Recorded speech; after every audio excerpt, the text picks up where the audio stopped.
Halo, assalamualaikum warahmatullahi wabarakatuh. Nah, sudah lama sekali saya tidak membuat konten.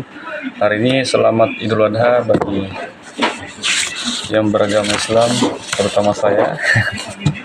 Mohon maaf lahir batin. Ya, hari ini mungkin saya banyak salah, banyak kekurangan, dan saya mohon maaf untuk teman-teman semua. Jadi hari ini saya mau buat konten terkait ekonomi. Jadi ilmu ekonomi itu akan terasa pada saat kita sudah berkeluarga. Ya, ilmu ekonomi itu akan terasa pada saat kita akan berkeluarga. Kenapa bukan sebelumnya? Karena pada saat berkeluarga kita akan bertemu kebutuhan yang harus terpenuhi dan tidak boleh tidak terpenuhi. Nah, contohnya makan makanan, susu, popok, dan sebagainya itu harus terpenuhi. Dan sehingga ketika berkeluarga, kita akan berkecimpung terkait pemilihan-pemilihan tindakan-tindakan ekonomi, tindakan-tindakan menggunakan uang, alat tukar, untuk bisa bertahan di bulan berikutnya, dan ke depannya bagaimana cara hidupnya. Jadi cara kita hidup tergantung dari ekonomi. Sebenarnya konteksnya ini saya mau bahas secara holistik. Tapi saya bahas secara spesifik biar lebih jelas, karena saya ingin membalasnya dulu secara ilmu sunat dulu. Ya, karena saya ketuanya Sunat Modern Polman. Ya, jadi saya harus membahasnya secara spesifik. Nah, bagaimana dengan pendapat orang terkait kondisi ekonomi sunat sekarang? Ya, banyak yang terjadi. Contohnya penurunan angka biaya sunat maupun ada peningkatan biaya sunat. Itu salah satu aktivitas ekonomi yang terdiri berbagai faktor sehingga terjadinya perubahan angka nilai. Nah, pasar yang diharapkan adalah terjadinya tawar-menawar. Jadi ketika kita menawarkan jasa, maka harga dari... Tunggu sebentar. Ya, lanjut. Tadi ada gangguan. Jadi proses tawar-menawar. Jadi hal itu terjadi di luar dengan harga ketetapan tertentu yang diberikan kepada si pelayan jasa. Contohnya si pelayan jasa A, B, dan C. Nah, A, B, dan C bisa saja berbeda dengan nilai yang diberikan. Tapi bagaimana caranya untuk mendapatkan nilai yang lebih? Nah, tentunya kita harus mempunyai kemampuan yang berbeda dengan orang lain. Jadi si A dan si B, si A seumpamanya mau meningkatkan kualitasnya, maka dia harus mempunyai skill yang tidak dimiliki si B dan si C. Itu baru bisa dikatakan bernilai lebih. Contohnya sunat saya memakai laser, walaupun dulu sudah memakai laser. Terus sunat saya menggunakan lem, sunat saya menggunakan ring. Itu harganya bisa akan berbeda, tergantung kualitas juga, kualitas sunatnya. Apakah kualitas sunatnya bagus, apakah hasilnya juga memuaskan. Itu yang memberikan harga, sehingga harga yang kita tawarkan tinggi. Nah, itu dulu faktor pertama kenapa harga itu naik. Terus faktor kedua kenapa bisa harga sunat itu turun. Nah, harga itu turun disebabkan karena stagnan. Artinya biaya sunat itu pada umumnya segitu. Contohnya kita dialami oleh di pelosok atau di daerah-daerah tertentu yang tidak mencari jaminan kualitas atau kualitas yang terbaru, tetapi dia melihat bagaimana biayanya itu seperti yang biasa dia dapat. Jadi contohnya saya berada di pelosok A, ada pelosok B dan C. pelosok A, B, dan C. Tunggu sebentar. Ya lanjut, ini distraksi terus dari tadi. Jadi pelosok, seumpamanya di pelosok, kadang juga ada yang bertanya, bagaimana dengan si pelosok tapi dia bertani, menjual coklat dan menghasilkan uang yang banyak. Contohnya dia bertani, tapi kita harus ketahui bahwa setiap petani dan pecoklat beda dengan PNS, beda dengan pengusaha yang besar. Dia hanya menghasilkan 3 bulannya atau pada saat panen itu tinggi. Nah, apakah agendanya dia atau agenda ekonomi dia sesuai dengan yang diharapkan? Contohnya pada saat dia panen, pemikiran dia 350 atau 150.000 per sekali sunat atau 200.000 sekali sunat. Apakah seperti itu? Nah, pada umumnya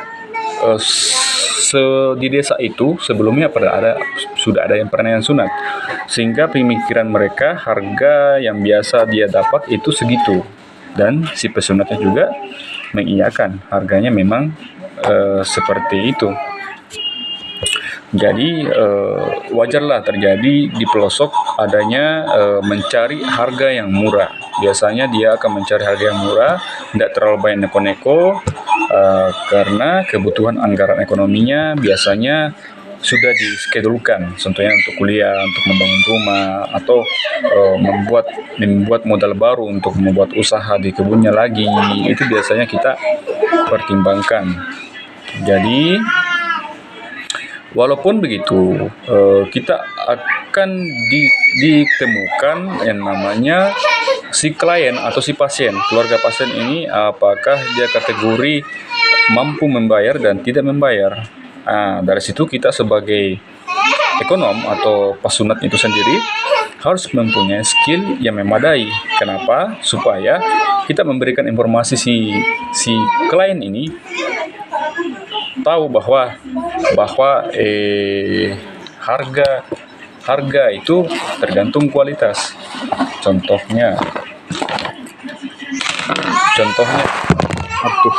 distraksi lagi. Jadi tadi kita bahas di harga pelosok ya. Oke, kita lanjut lagi ke pembahasan. Tadi kita membahas bagaimana biaya sunat yang ada di pelosok itu menjadi turun, sehingga untuk meningkatkannya harus punya memberikan informasi ke klien itu lebih banyak. Contohnya ada sunat yang harga sekian dan harga sekian, sehingga ada pembanding buat mereka, sehingga orang-orang yang ingin untuk sunat anaknya dengan metode yang berbeda itu bisa dilayani seperti itu.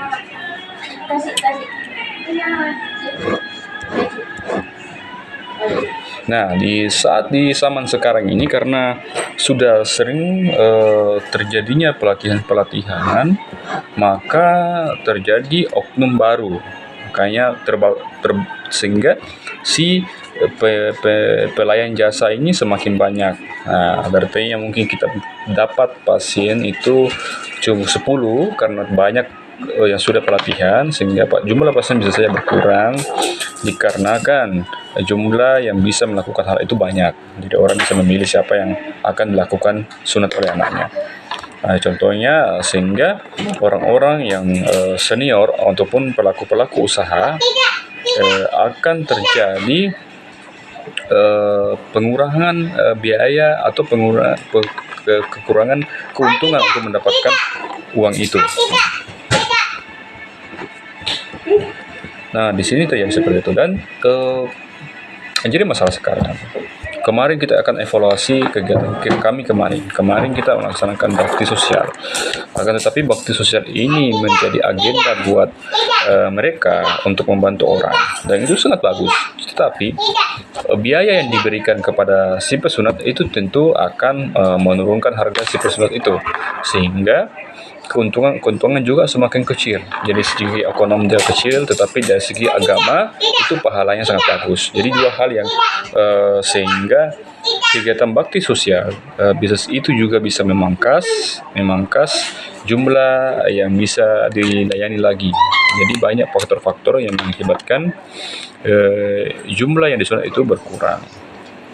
Jadi yang terjadi di pasar atau di luar ini adalah persaingan antara yang lama dengan yang baru. Gitu. Jadi apa kelebihannya, apa yang ini, apakah orang-orang yang sudah diadvokasi dia banyak, dan itu menentukan jumlah berapa pasien yang akan didapatkan. Jadi itu yang terjadi sekarang di Wali Mandar. Kalau mungkin tempat lain, Makassar mungkin dengan populasi yang sekian mungkin tidak masalah, tapi populasi yang terjadi di sini itu terjadi seperti itu. Jadi kita memang sih dalam bisnis sunat itu kita tidak bisa memberikan kegiatan ini setiap bulan. Karena kenapa saya bilang seperti itu? Karena konsumen pada hari-hari tertentu saja mereka akan liar mencari. Pada hari-hari tertentu itu biasanya pasien-pasien yang punya kebutuhan khusus atau ke pasien-pasien yang dia mengalami sunat ulang, maupun ada yang harus memang indikasi medis melaksanakan tindakan sunat itu pada hari-hari setelahnya. Atau ini kan masuk ke fase di mana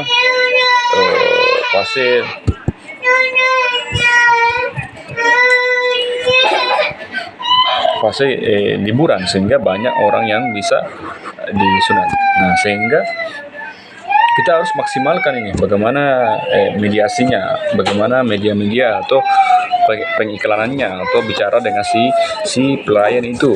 Jadi harus perbanyak komunikasi dari media, dari Facebook, dari apapun itu, pengiklanan, kita suarakan.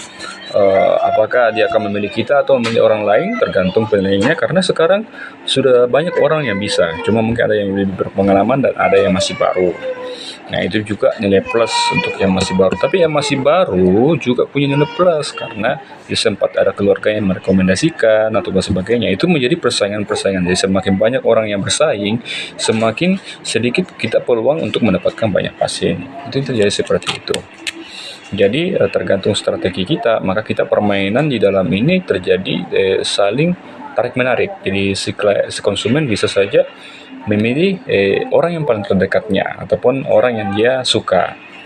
Jadi seperti itu. Jadi saya sekarang akui memang efek itu akan terasa sudah masuk ke 5 tahun ya, 5 tahun sejak komunitas ini berdiri, dan saya merasakan hal itu efeknya. Dan saya akui saya tidak bisa berbuat apa-apa karena terjadi yang namanya perbanyakan dari si jasa itu.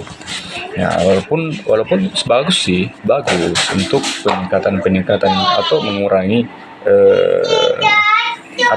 teman-teman yang susah ekonominya. Itu bagus sih. Bagaimanakah efek untuk pemerintah dan konsumen? Nah, kita bahas dulu konsumen.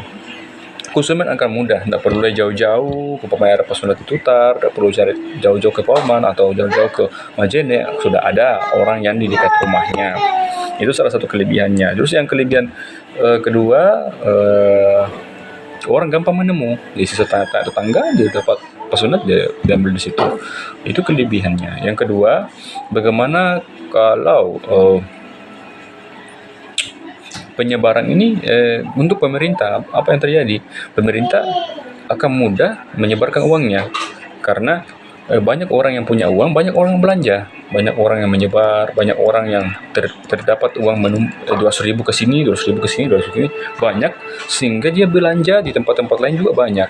Jadi ekonomi yang ada penjual somai, penjual bakso, penjual apapun di sekitar lingkungan Pulau Mandar akan menjadi aktif. Jadi aktifkan ekonomi itu, roda ekonomi akan bergerak dengan adanya penambahan jumlah si klien ini.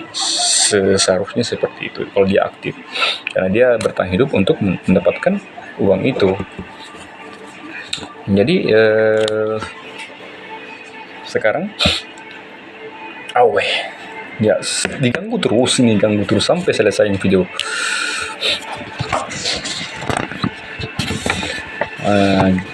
Jadi sekarang yang kita lakukan adalah berupaya aja. Jadi kita untung-untungan, namanya juga jasa, kita tidak bisa evaluasi karena tidak bisa mengungguli orang lain. Ya, salah satunya begitu, kita punya keunggulan, orang lain punya keunggulan sendiri, kita juga punya keunggulan sendiri. Tergantung orang mau pilih yang mana. Biasanya kan ada orang yang pilih asal sudah sunat aja, ya, sudah sunat saja, seperti itu. Jadi kita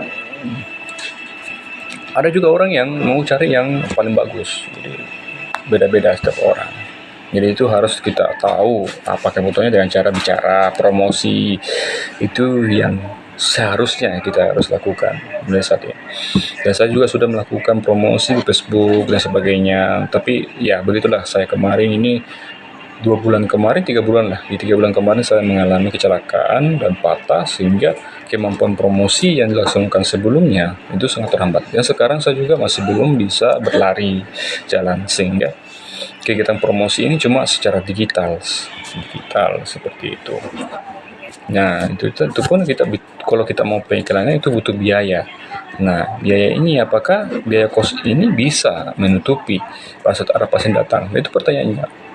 Apakah biaya ini bisa berdekatan dengan jumlah pasien yang begitu banyak? Nah, kalau jumlah pasien begitu banyak, kita promosi, tentu saja efektivitas promosi juga akan berkurang. Saya pernah lakukan survei seperti itu, dan jumlah pasien juga sedikit. Cuma satu, dengan perbandingan seperti itu, saya rasa itu masih antara 50-50. Jadi saya tidak memilih hal itu. Jadi saya masih berpedoman pada promosi mulut ke mulut dan sebaran pamflet serta advokasi. Biasanya ada orang yang suka produk kita, suka kita punya jasa, itu yang kita promosikan. Dan di pasar, orang-orang di luar juga itu, saya rasa mereka akan bersaing. Bagaimana yang seperti itu? Jadi seperti itu sekitar ekonomi sunat. Jadi kepada teman-teman yang masih berpikiran bahwa kenapa di pelosok itu murah, seperti itu, mereka itu punya anggarannya sendiri, punya patokannya mereka sendiri, dan kenapa sih masih ada harga yang terlalu rendah, karena mungkin ada kegiatan baksos maupun adapun baksos itu kan tidak bisa dipatok, seharusnya kan gratis, tapi kan ada biaya-biaya tertentu yang harus dipenuhi sehingga bisa terlaksana. Itu bukan segi keuntungan yang besar, karena kita dalam keadaan ini berbakti sosial, berarti kita mengabdikan diri ke sosial kita, ke orang-orang yang tidak mampu, seperti itu. Jadi seperti itulah di lapangan. Jadi kalau ada teman-teman di lapangan, kenapa kok murah sekali, kenapa kok mahal sekali, ya itu yang terjadi di lapangan, karena seperti itu. Jadi hal yang wajar mengapa kita sebagai seorang perawat, sebagai seorang yang ini, bukan hanya berhadapan dengan sunat, kita harus punya penghasilan yang lainnya. Contohnya kita bekerja di puskesmas, kita P3K atau klinik ataupun apa sebagainya, itu bisa membantu sekali. Jadi kalau ada seperti itu, lebih baik kita fokuskan di situ. Jangan sampai kita forsir terlalu banyak waktunya ya. Tapi untuk momen saat ini, 10 hari ke depan atau 3 hari ke depan ini bisa kita maksimalkan. Karena ya waktu libur kan, dan bukan kita terlalu berat kan, kita libur di puskesmas dan sebagainya, silakan promosi. Dan itu waktu yang tepat menurut saya. Setelah itu mungkin kita kembali ke aktivitas semula sebagai perawat yang menghadapi pasien-pasien kayak infus, pemberian asuhan keperawatan dan sebagainya, itu kita kembali ke situ. Ya, sampai saat ini saya akan membahas secara kompleks soal perawat ya. Jadi persoalan perawat itu harus multi talenta. Kenapa saya bilang sebetulnya multi talenta? Karena di Polda Mandar pemetaan sebuah pekerjaan perawat itu masih belum seperti ekspektasi yang diinginkan. Ya, seperti itu. Kenapa saya bilang seperti itu? Ya, jumlah P3K yang ada di Polda Mandar itu masih sangat sedikit. Banyak sih, ya sih, untuk areanya rumah sakit saja itu banyak. Tapi kalau untuk daerah puskesmas itu cuma 1-2. Nah, sementara orang-orang sudah mengabdi itu banyak. Nah, sehingga orang-orang tidak mengabdi otomatis harus berpikir banyak.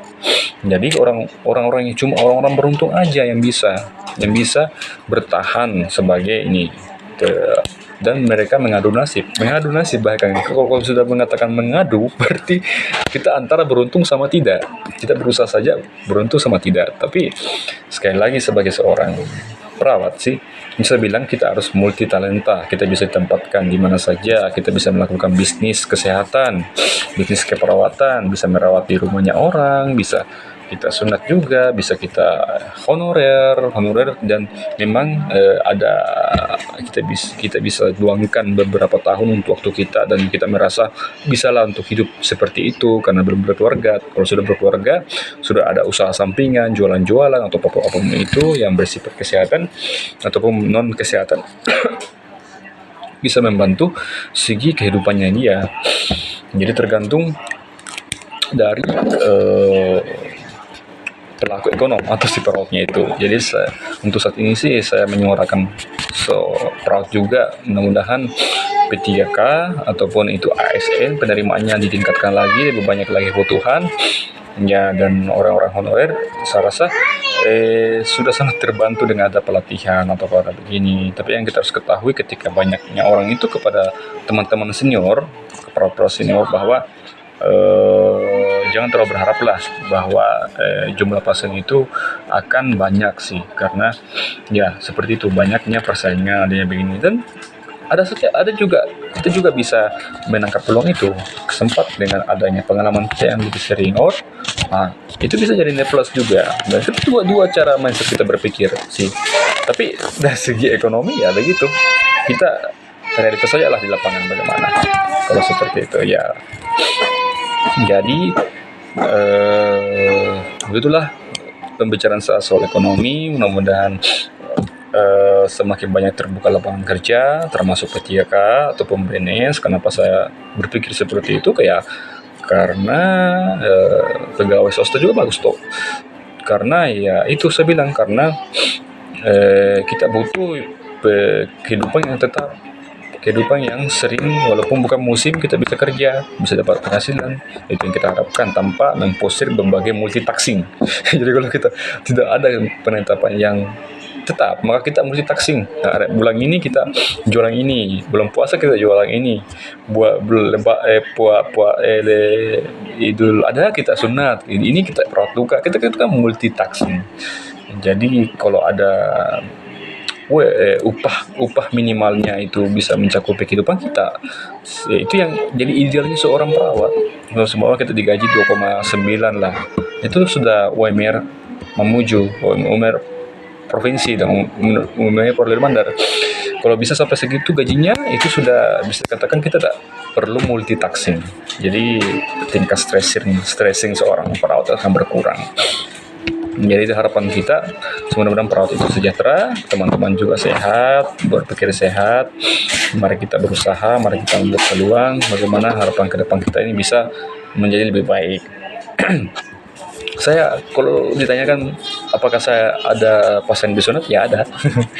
Ada, tapi tidak sebanyak dulu karena teman-teman juga pasti mencari rezeki juga.